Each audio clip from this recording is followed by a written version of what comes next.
No, we're not that smart. As far as, like, MVPs, again, I wanted to go, like, maybe just the family as a whole. I wanted to give it the father, but just the father's really good. He is so good because he gives more than one performance. He's the only one that does. His performances. He's sympathetic. He's like, he gets to play the character when he's in the beginning, when he's in the gas station, just in the very beginning. He's just the normal, like, it is what it is. When she runs into him later after she's running after Leatherface, he's like, oh my god, it's alright, it's okay. And then he's just as fucking nuts as they are. Yeah. And he shows a little bit of sympathy and humility. He doesn't like the fact that he's just, not even that, he doesn't like the fact that he's just the cook. He wishes he enjoyed killing as much as his psychotic kids and his dad.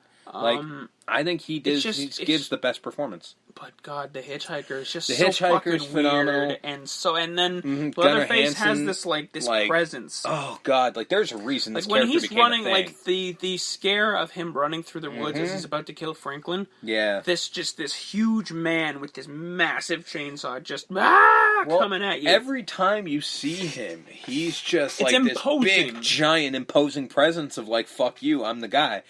It's good, and like his reactions, like when you can tell the different characters he's portraying as well with the different masks. The jump scares are earned too. That's another thing that modern horror films kind of flub. Don't know how to do.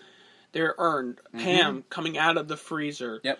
Leatherface appearing before he kills Franklin out of nowhere in the forest. It's pitch black, and then Leatherface. Yeah, it's not every 30 seconds. Yeah, and like you said, they're earned. Sparsed out. Yeah, and they get there. They get to the point, and it's every slasher film, although I hesitate to call this a slasher, I always treat it as its own sort of genre of what I referred to as the fucked up family genre. Yeah. Because ever since this movie, it's kind of become its own thing. Like slasher in the thing, there's a killer, he kills... Yeah. Generally is considered a slasher, I consider it a different subgenre, but that's just my own personal opinion.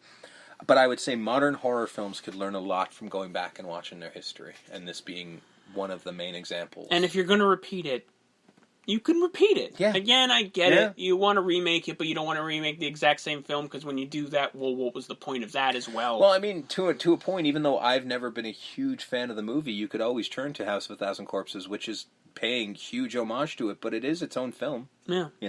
I have issues with that film, but it's not the content, it's the piling on of too much shit into one movie. Yeah.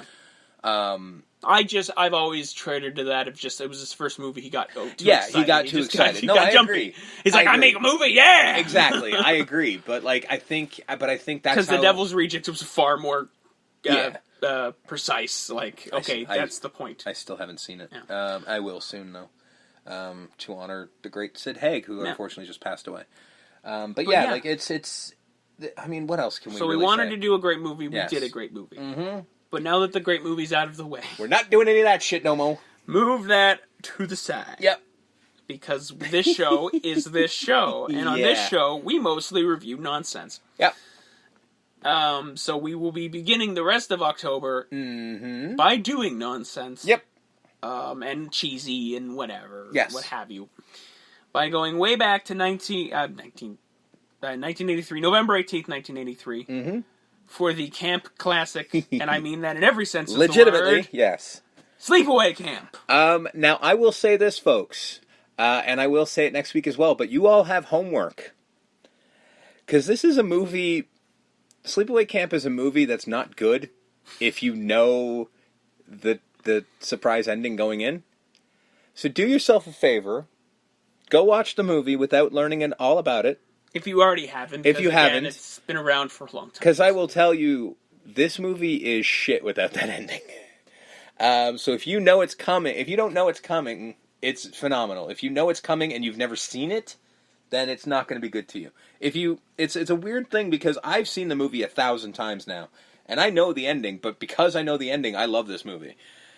If I had known the ending the first time I watched it, I would have fucking hated this movie. Yeah. So I'm saying, before we spoil it, you have homework, go watch it. It's on YouTube. just go watch it. Trust me, you will also enjoy. On Tubi, which is more legitimate. Which is legitimate, but let's face it, no one seems to be taking it off of YouTube. There's several iterations on there. So there you go. Mm-hmm. We start our actual nonsense next week. Yes. So there you go. But for this week, you were Steve. You were Justin. And we're way back and gone. Make it stop!